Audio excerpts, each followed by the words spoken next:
Általában azt gondoljuk, hogy a hírekből mindenről tájékozódhatunk, és éppen ezért figyeljük, hogy mikor, hol, mi zajlik. Nyilván, hogyha háborúról van szó, akkor különösen szeretjük tudni, hogy a világban hol zajlik éppen ilyen fegyveres összecsapás. Hogyha arra gondolunk, hogy most háború zajlik, mindenki egyből Ukrajnára gondol, de vajon mi történik Örményországban, és miért nem beszél róla senki? Hogyha a hallgatás egyfajta beleegyezést jelent a nemzetközi közösség részéről, az is elgondolkodtató, hogy vannak nagy nyilvánosság előtt zajló ügyek, amelyekkel mondhatni nagy felhajtással foglalkozik a nemzetközi közösség. Értsen ez alatt mindenki azt, amit jónak lát. Vajon mi különbözteti meg azokat az ügyeket ezektől, amik léteznek, történnek, párhuzamot mutatnak a felsorolt ügyekkel, például az ukrán háborúval, mégsem irányul rájuk hasonló figyelem. Ahhoz, hogy most ezt megértsük, a lehető legautentikusabb szemét fogjuk megkérdezni, hiszen nem a hírekből értesül arról, hogy mi történik Örményországban. Szeretettel köszöntöm a vonalban Tigran Vardajánt, szervusz, illetve a tolmácsot, Kötő Kelement. Donc, nous allons parler rapidement. Nous avons entendu, nous essayons de suivre ce qui se passe dans les médias, par les informations, un peu ce qui se passe dans le monde. Bien évidemment, nous entendons parler beaucoup de la guerre en Ukraine, avec la Russie et l'Ukraine, mais nous entendons moins parler de ce conflit arméno-azerbaïdjanais. Et là, nous nous posons la question aujourd'hui, est-ce que le fait de ne pas en parler est d'accepter ce conflit ou est-ce qu'il y a d'autres raisons derrière cela? Donc nous allons essayer d'en discuter aujourd'hui avec Tigran, que nous remercions d'avoir accepté notre invitation et qui est là ici aujourd'hui avec nous. Merci Tigran d'être ici. Je vous remercie de m'avoir invité également. C'est un sujet qui me tient à cœur dû à mes origines. Que j'aimerais bien partager avec avec vous, avec le peuple hongrois, que je connais un petit peu l'histoire de l'Hongrie et également l'histoire de Kelemen également. Donc quand j'ai eu l'invitation de faire part en fait de ce sujet, j'ai même pas hésité pour vous éclaircir un petit peu, tout en restant en objectivité bien sûr. Bien sûr. Én is nagyon szépen köszönöm a meghívást, ez nagyon megtisztelő itt, hogy itt Magyarországon beszélhetek erről a problémáról, ami engem személyesen érint, mivel hogy ugye örmény származású vagyok, Franciaországban élek.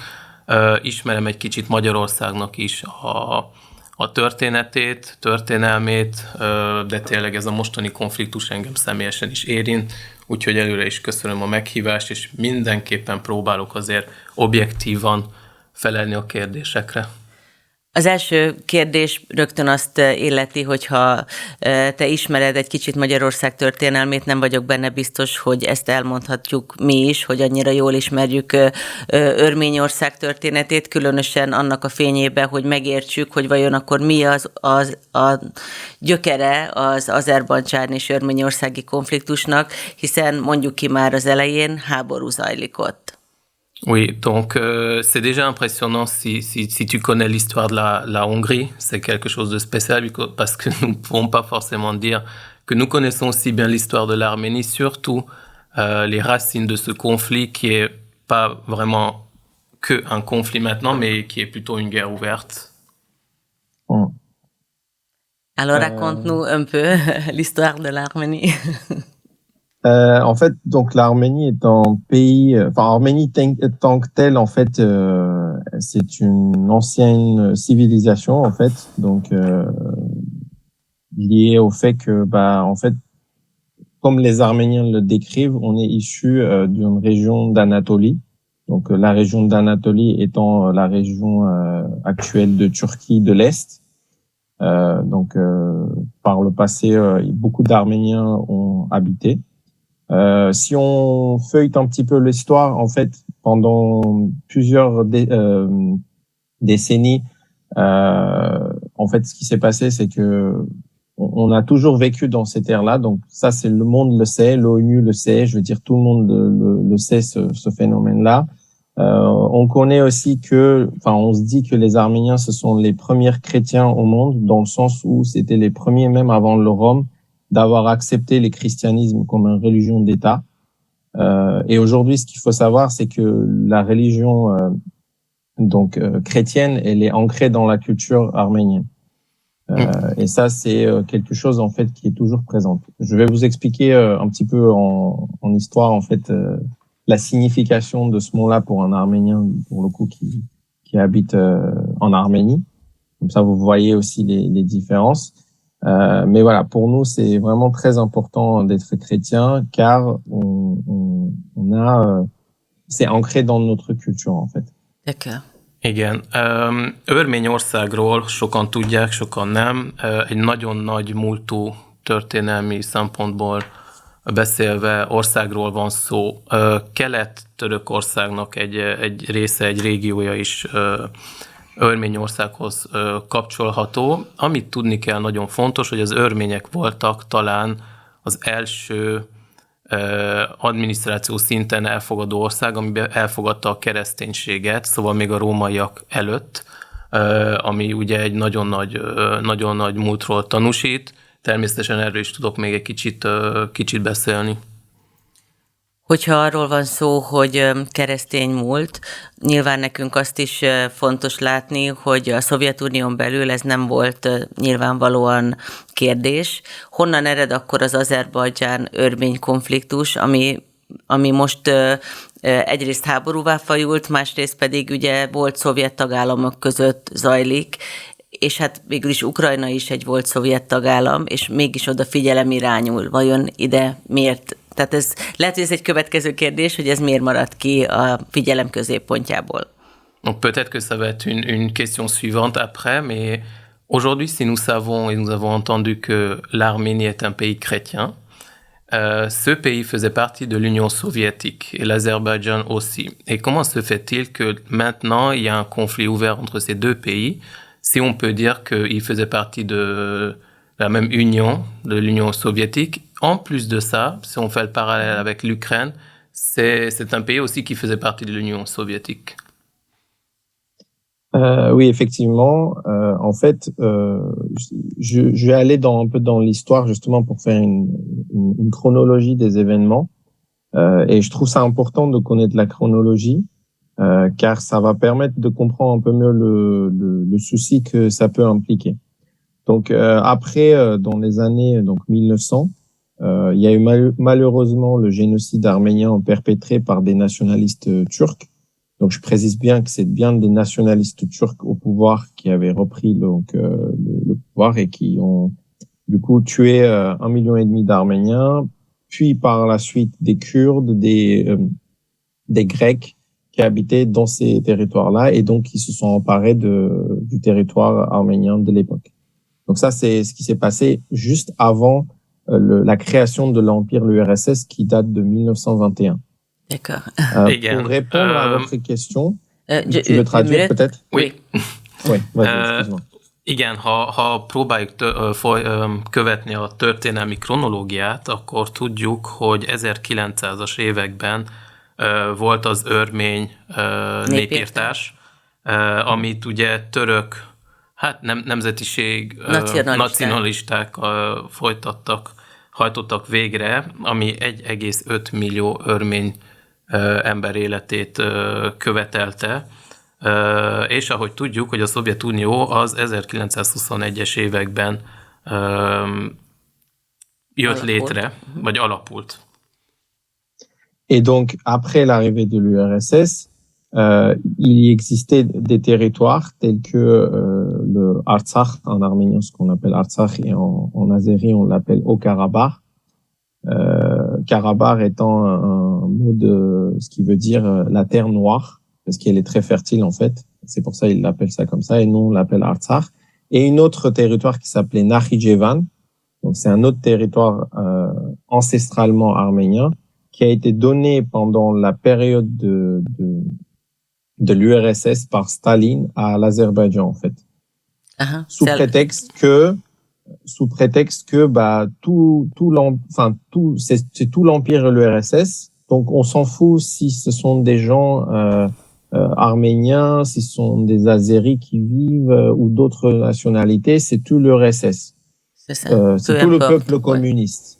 Mhm. Donc, à cette époque-là... voilà. Une minute Oui, pour oui, bien traduire. sûr, bien sûr. Igen, szóval amikor a Szovjetunió, URSS megalapult, volt kettő nagyon fontos terület Örményországban, az árszák, ahol Ókarabának mondják Azerbajdzsánban, ami azt jelenti, hogy fekete föld, nagyon-nagyon értékes és termékeny föld, és egy másik része a Nárdzseván, amit úgy döntött Sztálin ebben az időben, hogy totál mindegy, függetlenül, hogy milyen népséghez tartoznak ezek a földek, odaadta az azeri oldalnak, mert tényleg egyáltalán nem vette figyelembe, hogy ott milyen nemzetiségűek éltek előtte. Mivel a Szovjetunióban csupa mindenki kommunistának számított, mindegy volt, hogy milyen a nemzetisége. Igen. Oui? Et donc, à la fin de la chute de l'URSS, pour le coup, surtout la région d'Artsakh, donc de Haut-Karabakh, je dis bien les deux noms, comme ça vous savez que on parle du même endroit. Il y a eu un essai de référendum qui devrait être fait sur ce territoire-là, qui devrait faire décider si Haut-Karabakh devenait indépendant, si elle se rattachait à l'Azerbaïdjan ou bien il se rattachait à l'Arménie. Étant donné que la majorité de la population aux environs, vous avez différentes sources, mais entre 75 à 85% étaient arméniennes, selon les sources évoquées, bien évidemment, les Arméniens, ils allaient dire, de cette région-là, ils allaient dire, on se rattache à l'Arménie. Donc ça, c'était le risque de l'époque. Et du coup, qu'est-ce qui s'est passé? C'est que l'armée azerbaïdjanaise a mis l'armée pour défendre, en fait, ce qu'ils appellent défendre, ces territoires-là, pour pas qu'il y ait un référendum, sinon ils allaient le perdre. D'accord. Et donc une guerre a éclaté. Une minute. Igen. Ouais. És amikor volt ugye ez a konfliktus,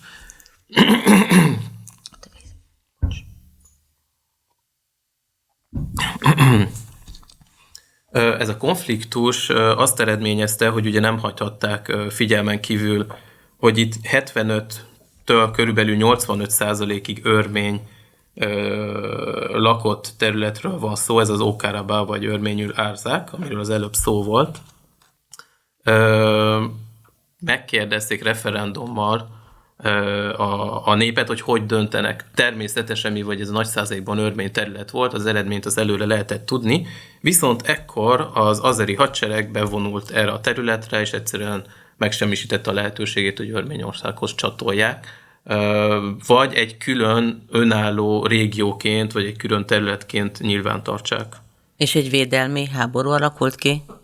Oui, et donc c'est devenu un peu, comme ils ont envoyé l'armée azérie, c'est devenu un peu une guerre de protection des Arméniens pour ce territoire-là? Là, pour le coup, quand l'armée azerbaïdjanaise est rentrée au Karabakh, à la sortie des troupes russes dans les années 1991, en fait, les Arméniens donc de la République d'Arménie de l'URSS n'ont pas laissé faire. Donc du coup, eux-mêmes, ils ont également envoyé des gens pour protéger les civils qui étaient dans Karabakh. Ce qu'il faut savoir également, c'est qu'il y avait beaucoup d'Arméniens aussi, comme on a une grande diaspora, comme vous connaissez, habitaient également à Bakou, dans la capitale de l'Azerbaïdjan.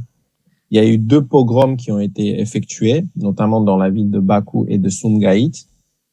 Et en fait, ils ont été chassés de là-bas. Donc, quand la guerre a éclaté, le côté nationaliste des 2 peuples s'est propagé, en fait, si vous voulez. Mais étant donné qu'il y avait beaucoup d'Arméniens qui habitaient en Azerbaïdjan et il y en avait moins en quantité des Azéris qui habitaient en Arménie, du coup, chaque côté a réussi à se sauver de chaque partie là, si vous voulez. D'accord. Mais en tout cas, voilà. 1991-ben, amikor onnan az oroszok kivonultak erről a területről, ugye mindkét félnek... A szovjet. Igen, a szovjetek. Megszűnt, igen. Kivonultak erről a területről. Mind a 2 ország azeriek és az örmények elkezdtek foglalkozni. Tehát mozgósították a hadsereget. Az örmények azért, hogy megvédjék azokat az örményeket, akik nagy létszámban örmények, de mégis azeri területen voltak. Az azeriek pedig azért, hogy megtartsák ezt a nagyon jó földet, és a másik nagyon fontos dolog, hogy például Bakuban és Szimingánban is nagy örmény diaszpora van. Na most ezek ugye azeri területek, és itt az örményeknek az is fontos volt, hogy a saját nemzetiségű embereket ugyanitt védjék, szóval mozgósította mindkét fél a hadsereget. Ebbe egyébként az orosz vezetés nem szólt bele akkor sem, most sem? Et comment ça s'est passé avec les dirigeants russes? Ils ont pas interféré dans ces problèmes à l'époque et maintenant aussi? À l'époque, ils n'ont pas forcément soutenu une partie là.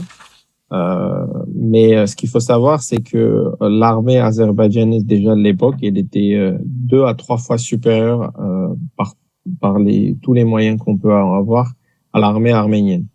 Donc, le fait de ne pas soutenir, c'est de se dire, vous vous débrouillez vous-même. Mais eux, ils pensaient que les Azéris allaient gagner cette guerre-là. Igen, és hát itt az oroszok egyáltalán nem akartak beavatkozni, vagy nem avatkoztak be. Amit tudni kell, hogy az azeri hadsereg 2-szer vagy 3-szor nagyobb volt létszámban, meg erőnben is, mint az örmény hadsereg.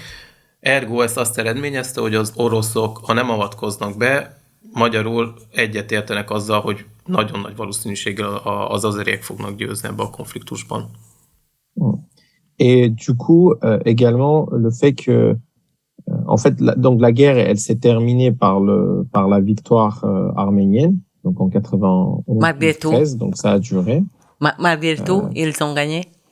Oui, malgré cela, ils ont gagné. Et du coup, pour protéger, on va dire, le territoire de Artsakh, qui est vraiment ancré entre l'Arménie et l'Azerbaïdjan, il y a eu également des zones, ce qu'on appelle des zones de buffer, donc les zones de protection de ce territoire-là, qui ont été gardées par l'Arménie pour garder la sécurité de l'Artsakh en attendant d'identifier et de créer un statut de Artsakh qui doit être reconnu par des personnes. Donc ça, cette création de statut a duré jusqu'à maintenant, de 93 à maintenant, enfin à 2020. Et la Russie étant avec les États-Unis et la France, qui fait partie du groupe Minsk, qui devrait également réguler cette affaire-là. Sauf que, arrivé au 2020, donc je laisse traduire. Oui. Merci. 1993-ban nagy meglepetés, az örmények győztek ebbe a konfliktusban, és alapítottak egy úgynevezett védelmi vonalat. Ez a pufferzónát. Igen, egy pufferzónát alapítottak a Artsakh területet védve, szóval a terület körül. Tehát ez az Artsakh, ezt úgy el is magyaráztat, igen, hogy ez a Magas-Karabakh néven ismerjük mi, de ugye ez Artsakh néven is ismert.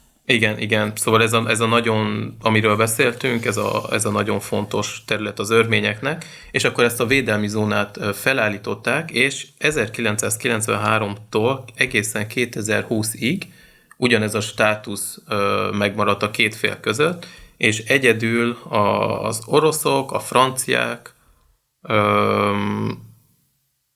kezdtek el úgymond foglalkozni ezzel a mostani konfliktussal. Igen? Aha. Alors c'était les Français et les Russes qui s'occupaient de ce problème-là? Les Français, les Russes et les États-Unis. Et les États-Unis. És még az amerikaiak. És amerikaiak.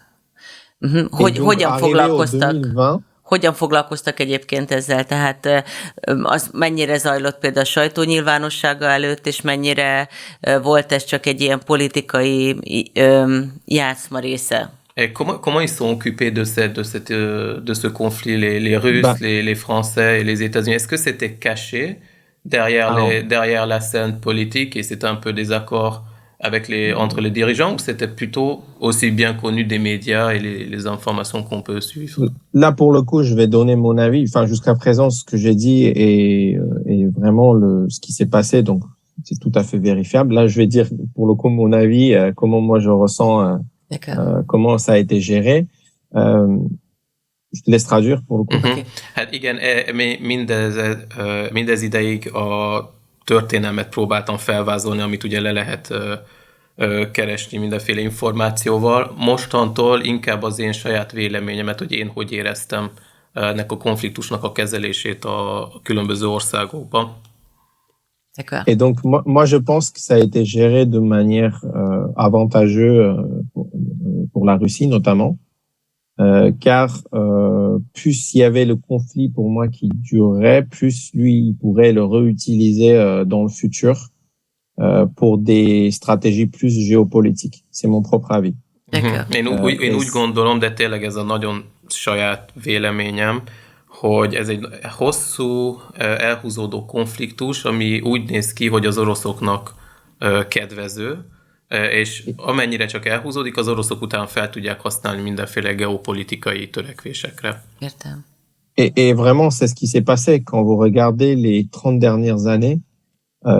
Certes, on a eu en possession en fait le contrôle de Haut-Karabakh et les zones bouffertes, mais tout ce temps-là, si vous voulez, par exemple, si vous prenez l'Azerbaïdjan, ils ont acheté massivement des armes de guerre offensives à des pays comme la même Russie, à un pays qui a un petit peu le même histoire que nous, mais malheureusement qui a un peu fermé les yeux sur son passé et a préféré l'argent. Donc, je parle bien de l'État d'Israël, qui a vendu des drones de kamikazes interdites à l'Azerbaïdjan et qui ont été utilisés. Donc, il y a toutes les preuves en vidéo qu'il y a eu pendant la guerre de 2020.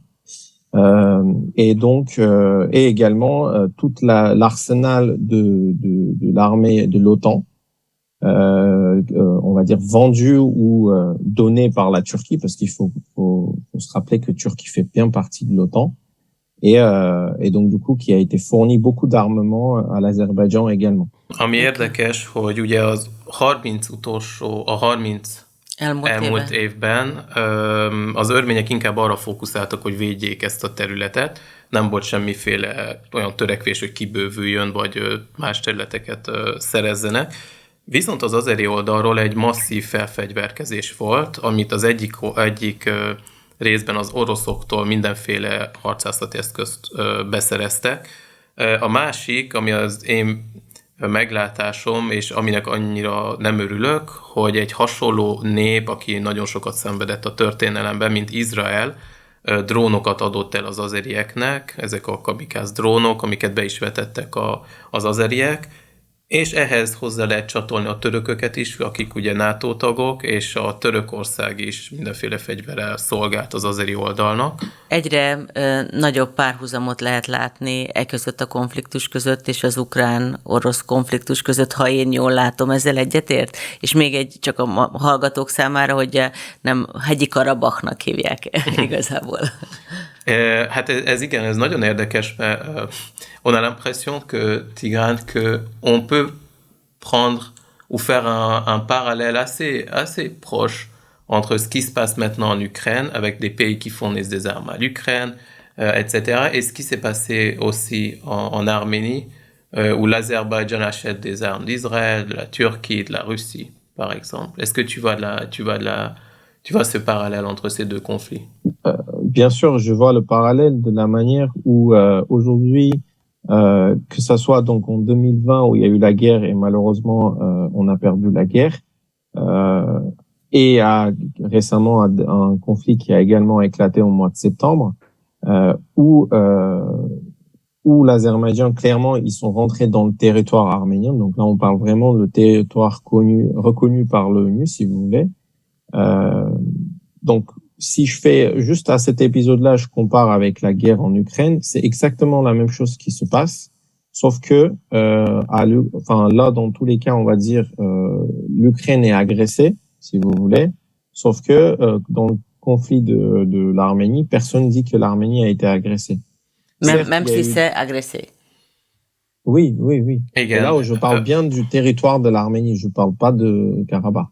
igen, hát ami most történt, személyesen nagyon egyszerű párhuzamot kimutatni a kettő konfliktus között, az ukrán-orosz és az örmén-azeri konfliktus között. Ugye 2020-ban örmények elvesztettek egy háborút, az azeriek Szemben. azeriekkel szemben, amiről már nem nagyon beszélt a sajtó, de ott tényleg volt egy nyílt konfliktus, és most szeptemberben, 2022-ben az azeriek megtámadták Örményországot, és nem azokat a területeket, amiről itt szó van a magas hegyi Karabakh, amiről itt szó van, hanem konkrétan örmény fennhatóság és tényleg Örményországhoz elismert. Tehát a nemzetközi közösség által is elismert örmény területeket támadták meg, amiről hát a sajtó nagyon keveset, vagy egyáltalán nem nyilatkozott, ami pedig érdekes, hogy az ukrán-orosz konfliktusban beszélünk egy agresszorról, akik az oroszok, akik megtámadták ugye az ukránokat, az örményekről egyáltalán senki szinte nem beszél agresszióról az azeri oldalról. Semmiről nem beszél, de nem tudom, a hallgatók mit gondolnak erről, lehet, hogy lehetne egy közvéleménykutatást, hogy mennyit olvasunk, vagy mennyit hallunk arról, hogy konkrétan háború zajlik Azerbajdzsán és Örményország között, mégpedig úgy, hogy az egyik fél megtámadta a másikat, és területeit, elismert területeket akar megszerezni tőle. C'est assez spécial comme situation parce que on n'a pas fait encore un sondage des gens qui nous écoutent ou des statistiques par rapport à ce conflit, mais moi je peux déjà dire que nous on n'entend pas vraiment ou absolument pas parler de ce conflit-là, surtout pas qu'un pays, l'Azerbaïdjan, a agressé l'Arménie, donc vraiment on ne parle pas de ce conflit-là ici. Je pense que c'est pure politique. C'est un pur politique dans le sens où c'est une manipulation en fait de l'information qui se fait. Et ça, pour comprendre pourquoi je dis ça, il faut se référer récemment ce que Ursula von der Leyen avait dit. Elle était partie en Bakou pour conclure un accord de gaz avec l'Azerbaïdjan. Ils sont au courant au moins. Comment? Ils sont au courant au moins. Ah oui, bien sûr, ils sont au courant. Ah oui, bien sûr, ils sont au courant. Et en fait, elle était partie au Bakou pour conclure un accord de gaz et ce qu'elle a publié sur son compte Instagram, c'est tout à fait vérifiable. Elle a mis que ils ont trouvé un reliable partner pour sortir l'Europe de toutes les difficultés énergétiques dans les années à venir. Igen, hát on itt, sait tous que... Ça veut dire elle n'a pas mis sur son Instagram qu'il y a une guerre qui se passe. Ah non, complètement. Vous voyez, elle va acheter un gaz azéri. Et ce qui est drôle, c'est tout le monde sait que l'Azérie n'a pas autant en quantité de gaz de pouvoir sortir en Europe. Donc, c'est le gaz russe vendu via l'Azerbaïdjan qui va venir en Europe. Et il y a toute l'hypocrisie, c'est on n'achète pas du gaz russe parce que Russie agresse l'Ukraine, mais on va acheter exactement le même gaz de russe via l'Azerbaïdjan, qui à son tour agresse l'Arménie. Hát igen, itt szintiszta politikai képmutatásról van szó. Első pont, hogy Ursula von der Leyen nemrég Bakuba utazott, úgyhogy tudhatott a konfliktusról, és utána az Instagram vagy Twitter oldalára kirakta, hogy most találtak az azeri oldal szemében egy nagyon megbízható partnert, hogy Európát kisegítsék ebből az energiaválságból. Na most a képmutatás az hogy nem is foglalkozik, még ki se írta, hogy konfliktus van ebben az országban. Nem konfliktus, mondjuk vagy háború van az azeriak és az örmények között, hanem az a legnagyobb, hogy ez az új partnerség arra alapozódik, hogy ugye azeri gázzal próbálják Európát kisegíteni. Itt viszont még egy nagy komplikáció van, hogy ez az azeri gáz, ami nem lenne elegendő Európa kisegítésére, ez egy köztudott tény. Nagyon nagy valószínűséggel az orosz gáz, ami Azerbajdzsánon keresztül fog tranzitálni, vagy egyezményeken keresztül, és ugyanaz a gáz fog eljönni Európában, amiben pedig az amit ukrán... nem hajlandóak megvenni az oroszoktól az ukrán konfliktus miatt. Igen. És még akkor ugye a következő csavar, hogy nem csak egy másik országon keresztül veszi meg az orosz gázt, vagy szándékolza megvenni, hanem egy másik konfliktusos agresszor országon keresztül, tehát ez ilyen elég sok csavar van benne. Donc l'histoire commence à devenir très compliquée parce que non seulement on achète du gaz qui transite par notre pays, qui on va dire le gaz russe qui transite par l'Azerbaïdjan, mais on achète vraiment du gaz à un pays qui est en guerre ouverte et qui est l'agresseur de l'Arménie. C'est exactement ça. Et c'est toute l'hypocrisie du système. Et c'est la raison aussi pour laquelle on va pas le dire de manière haut et fort dans les médias. Mais quand je dis ça, c'est vraiment de manière générale, je parle. Je vise pas un pays ou autre, mais voilà, c'est vraiment de manière générale. Il n'y a pas un vrai souhait de le dire parce qu'il n'y a pas d'intérêt économique envers l'Arménie. C'est un petit pays. Certes, il a sa propre culture, mais il représente pas énormément, malheureusement, d'intérêt pour que tous les autres pays se disent ah bah on le met au même niveau que l'Ukraine, qui fournit quand même du blé à la population mondiale et d'autres types de richesses qu'il a.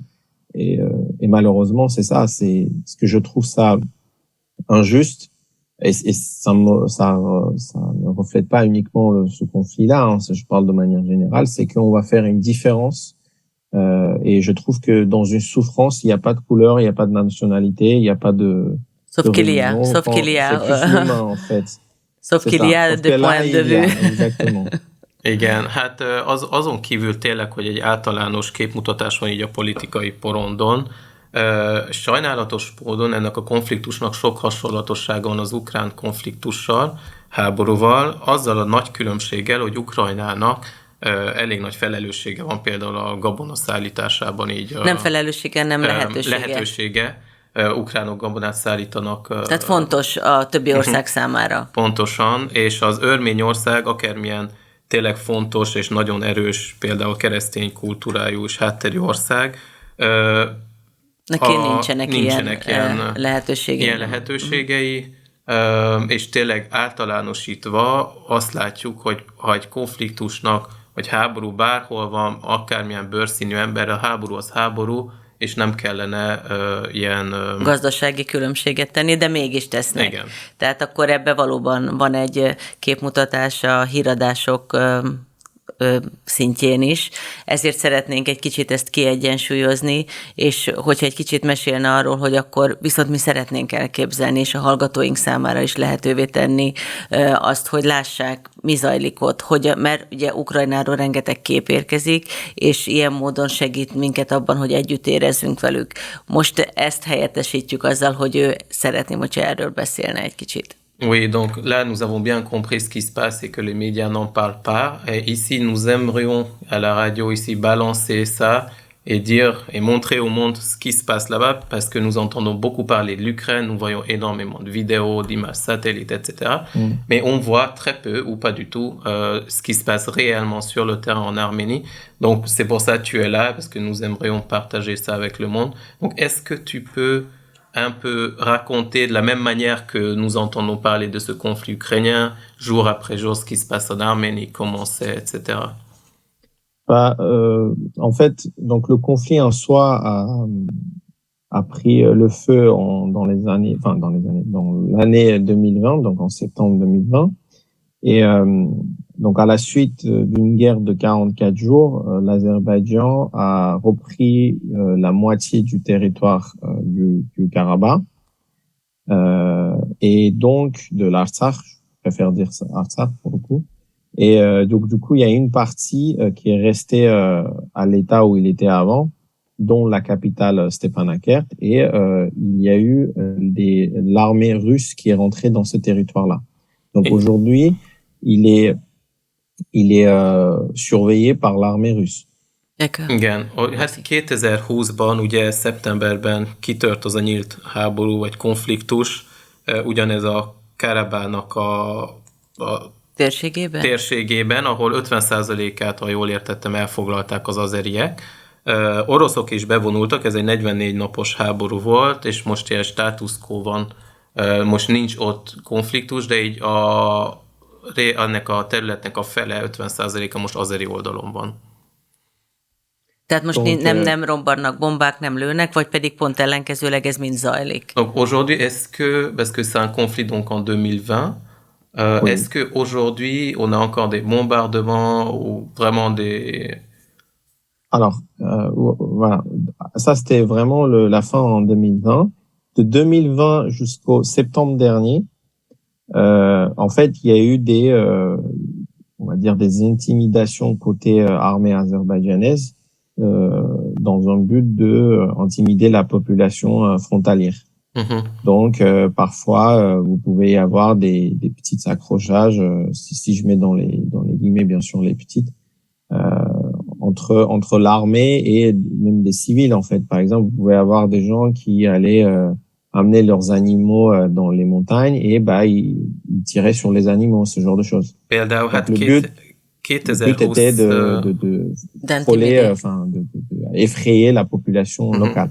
Hát 2020 szeptember óta, ugye a 44 napos háború óta az azeri oldalról folyamatos megfélemlítés van a hadsereg részéről. Hogy mondjak egy példát, a hegyekben elmennek állatokat terelni, például az örmény juhászok, akkor ők csak úgy lövöldöznek az állatokra, vagy lőnek állatokra is, és mindenféle tényleg megfélemlítés, nagyon nagy nyomást helyeznek az örmény populációra, aki ott él. C'est pour les effrayer de s'enfuir, laisser le territoire. Igen, ez azért van, hogy ugye, hogy annyira megfélemlítsék, hogy ott elhagyják ezeket a területeket az örmények. Et en septembre donc 2022, cette année-là, le 13 septembre, dans la nuit de 13 à 14 septembre, de mémoire, c'était ça les dates, il y a eu une agression sur tout le front de ligne de la frontière arméno-azerbaïdjanaise où il y avait vraiment une vraie envie de conquérir des territoires. Du coup, une ville de Gelmuk, que peut-être vous avez entendu parler, qui est connue pour son emplacement donc du coup touristique premièrement, et deuxièmement en fait c'est reconnu pour l'eau qu'elle peut procurer. C'est vraiment une pureté de l'eau parce que c'est dans les montagnes. Et en fait ils l'ont agressé. Il y a même des forces armées qui sont rentrées dans cette ville-là. La même chose au sud de l'Arménie. 2022. szeptemberében, 13-a és 14-e estén az azeri hadsereg bevonult örmény területekre, ez a Gelmuk nevű város, ahol konkrétan az volt a cél, hogy elfoglaljanak örmény területeket, és nem csak támadjanak. Amit tudni kell erről a városról, ez egy turisztikai központ, és ráadásul nagyon híres a víz tisztaságáról, a fogyasztható víz tisztaságáról, ugye, mert a hegyekben van ez a város. Et donc, il y a eu exactement la même chose au sud de l'Arménie avec la ville de Kapan, qui relie l'Arménie à l'Iran actuel. Et le but de cette agression, c'était quoi? C'est de couper ce couloir qui nous amène donc d'aller de l'Iran à l'Arménie, donc créer cette connexion-là, pour que eux ils puissent avoir une connexion entre l'Azerbaïdjan de l'Est, on va dire, et Nakhichevan, donc l'autre territoire que je vous ai raconté auparavant. Et en fait, comme ça, l'Azerbaïdjan peut se relier à la Turquie sans problème. Itt például volt egy másik stratégiai pont, amit megtámadtak, ez a Katan nevű város, ami jelen pillanat összeköti Iránnal az örményeket, és ott az volt a cél, hogy ott kilakítsanak egy olyan sokkal kényelmesebb helyzetet az azeriek, ami elérhetővé teszik nekik szárazföldön Törökországon. Tehát, hogy közvetlen egy ilyen folyosót találjanak, amin van egy átjárás közvetlenül Törökországba. Miért fontos ez Azerbajdzsánnak? Et pourquoi c'est important pour l'Azerbaïdjan ce couloir vers la Turquie? Parce que alors là pour le coup je parle un peu plus en généraliste, selon l'Erdogan, donc le Atatürk, ou je sais pas comment on le surnomme, mais 2.0, c'est ce qu'ils appellent, c'est de créer un couloir pour relier tous les pays turcophones. Donc tous les pays qui ont une langue turque. Comme ça, tout ce qui est commerce ou même en défense, ils peuvent être reliés. Et d'ailleurs, il s'en cache pas, il l'a dit publiquement, ce sont 2 pays, une nation. Au moins Erdogan, il se cache pas. Il se cache pas. Il se cache pas. Hát itt ebben a történetben egy kicsit általánosítva, ugye van Erdogan a török oldalról, és legalább ez az Erdogan annyira büszke, nyíltan hogy nyíltan beszél. Azt mondta, hogy ez azért fontos, mert ugye amilyen népek törökül beszélnek, azokat így össze lehetne kötni, és az lenne a fontos, hogy mind kereskedelemben és kultúrában, hogy ezek a népek össze legyenek kötve, akik török nyelven beszélnek. Iránnak van ebben a konfliktusban bármilyen helye, szerepe, stratégiai fontossága? Est-ce que l'Iran, dans ce conflit, a une place stratégique ou de n'importe quel point de vue, est-ce qu'il a un intérêt dans ce conflit-là? L'Iran a un intérêt, mais ses intérêts sont divisés. Ce qu'il faut savoir, c'est que le nord de l'Iran est peuplé par des Azéris. Mais au contraire de ça, de la même manière, le lien qu'il a avec l'Arménie est caractérisé par la route actuelle qui se trouve. Donc tous les marchandises iraniens passent par l'Arménie pour sortir dans d'autres pays. Donc pour lui, si on coupe ce territoire, ça va pas arranger à l'Iran. Igen, hát ez több oldalú ugye az Irán részéről, hogy Észak-Iránban van egy nagyon nagy azeri lakosság. Ez az egyik rész. A másik, ami fontos, hogy a nagy része, hát egy része az iráni kereskedelemnek, ami szárazföldön történik, az Örményországon keresztül megy, és jól működő. Ezt ők nem akarnák megzavarni. Igen, és ezt ők nem akarnák megzavarni, és ezért ilyen kettős náluk most a helyzet. Akkor egyfajta birodalmi törekvésről van szó ennek a konfliktusnak a hátterében is, csak itt mondhatni török oldalról. Donc on pourrait peut-être dire que derrière ce conflit, c'est un peu une entreprise de créer un empire du côté turc. On peut dire ça comme ça, et ça paraît très, comment dirais-je, ça paraît simplifié. Quelque chose qui n'est pas forcément dû au réel. Donc les gens ils peuvent dire c'est du délire ou ce genre de choses, mais en réalité il y a un vrai besoin, de leur côté en tout cas, de créer un couloir pour relier, que ça soit économiquement ou militairement, avoir une ligne où ils peuvent se défendre. Donc de ce fait-là, difficile à être attaqué ou autre chose. Parce que ce qu'il faut savoir aussi, que l'Iran n'entretient pas non plus des relations proches avec la Turquie notamment. Hát igen, 2 dolog, hogy például az irániak, akiknek fontos ugye ez a mostani helyzet, és hogy az Örményországon keresztül tudják folytatni a kereskedelmet, ezért nem akarják zavarni. A másik oldalról viszont ilyen birodalmi törekvést, amit fel lehetne mondani, és nagyon sok ember, aki hallgat, az őrültségnek vetné fel, és csak így elsepregetne az asztalról, viszont ha tényeket megnézzük, akkor török oldalról tényleg az van, hogy egyesíteni ezeket a török kultúrákat, kicsit összevonni ezeket a területeket, és akkor már egyre közelebb állnánk egy ilyen birodalmi új török kreációhoz. Akkor most hogy élnek Örményországban az emberek? Tehát most hogy kell elképzelni, próbáljuk akkor körülélni, mintha a képeket tudnánk lepergetni? Et Tigran, comment vivent les gens maintenant en Arménie? Comme si tu nous montrais des vidéos ou des images. Comment on imagine une journée en Arménie maintenant? La population, elle est terrifiée. Ils ont peur d'être attaqués ou même tués, parce que ce qu'il faut savoir, c'est que pendant que ça soit en mois de septembre ou il y a 2 ans, il y a eu des atrocités qui ont été commises par de l'armée.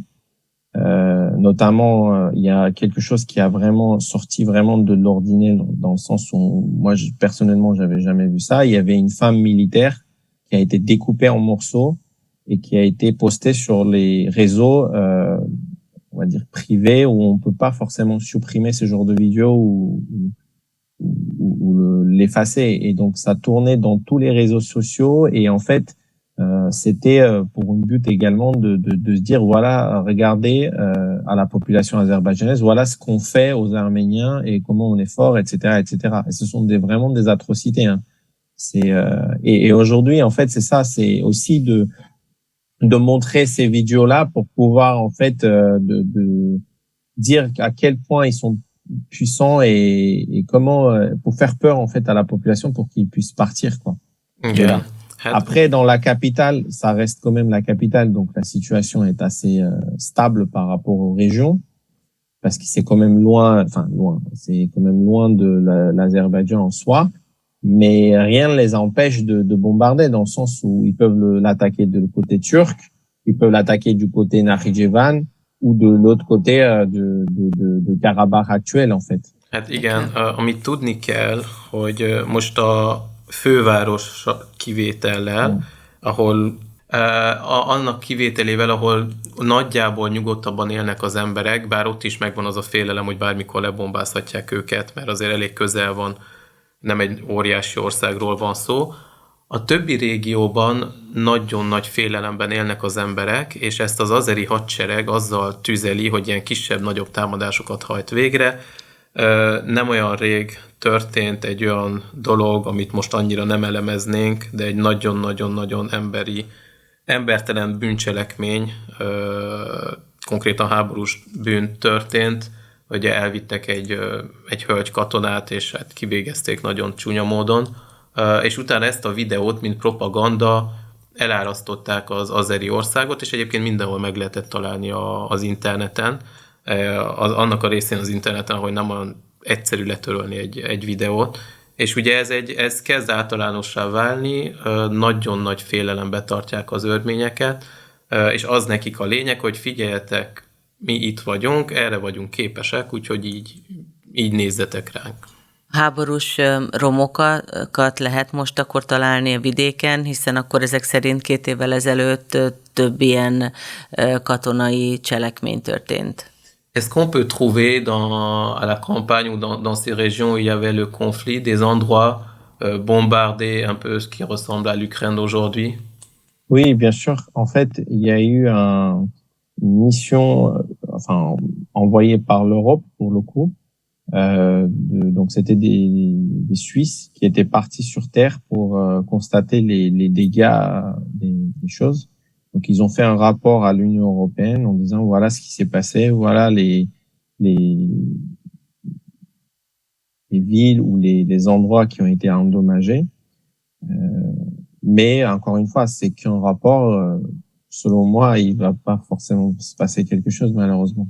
Igen, hát sajnos természetesen ezeket a területeket lehet látni, a bombázott vagy háborús zónákat. Nem olyan rég Svájc küldött egy delegációt, hogy felmérjék ezeket a károkat, és leadtak egy jelentést az Európai Uniónak. Természetesen ez egy nagyon kis mértékű ahhoz képest, amilyen konfliktus van, és véleményem szerint ez nem segített, és nem indított el semmi nagy felháborodást itt az unión belül például. Hova tudnak menekülni az örmények?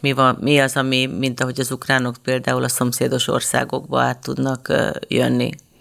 Où est-ce que les Arméniens peuvent s'enfuir si besoin, comme par exemple les Ukrainiens peuvent s'enfuir dans les pays aux alentours? Vagy nem akarják elhagyni az országot? Oui, ils ne veulent absolument pas quitter le pays. Aujourd'hui, si vous allez dans les campagnes, dans les villages, les gens ils disent c'est notre terre, on a vécu ici des générations en générations. Nos grands-mères, nos grands-parents, ils ont tous enterré là. On veut pas quitter ce territoire-là, c'est à nous et on veut pas partir quoi.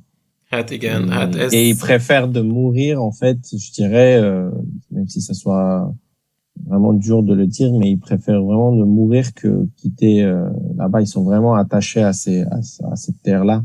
Igen, hát ez az örményeknek ugye egy nagyon-nagyon fontos, létfontosságú terület, Örményország. Nem olyan nép, akik elmenekülnek, hanem inkább azt választanák, hogy inkább ott meghalljanak, még ha ezt nagyon kemény is kimondani, mint hogy elhagyják azt az országot, ahol a nagyszüleik, a dédszüleik és generációkon keresztül évszázadok óta ott élnek.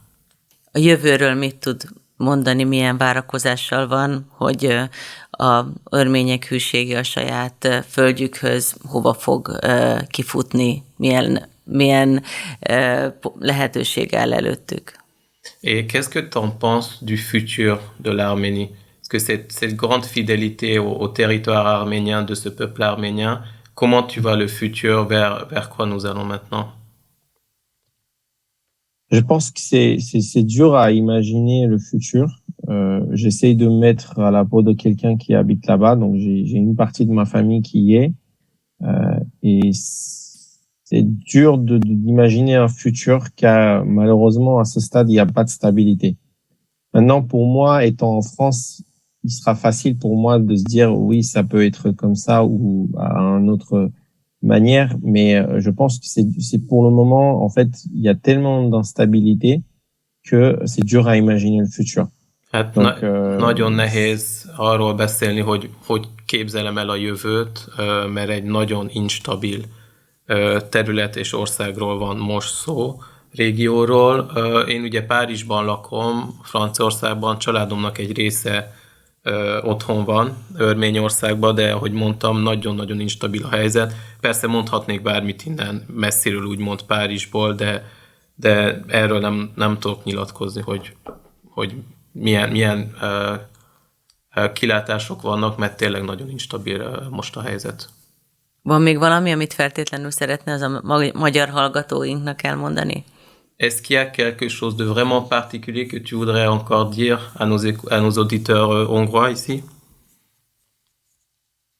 Je dirais, je rejoindrais un peu ce que tu m'as questionné concernant le futur. Je dirais, je connais pas le futur, mais ce que je sais, c'est que les valeurs que nous avons culturellement depuis des siècles, ça se rapproche plus aux valeurs du coup de l'Europe que des valeurs de barbarisme ou ce genre de choses. Donc, j'aimerais bien que tout d'abord la paix soit sur nous tous, ça c'est le plus important. Et c'est à partir de ce moment-là on peut construire des liens entre les pays, entre les peuples pour faire un monde meilleur. Donc, en tout cas, je vous remercie de m'avoir écouté mes propos et voilà, je vous souhaite vraiment la paix à vous tous. Hát igen, most visszacsatolnék arra, hogy tényleg milyen jövőképet látok. Hát ezt béke nélkül nagyon siralmas lenne, ugye nekünk a legeslegfontosabb az a béke lenne, és így általánosságban, így az emberiségen belül tényleg, hogy a béke legyen, és utána lehetne gondolkodni, hogy milyen jövőt várunk.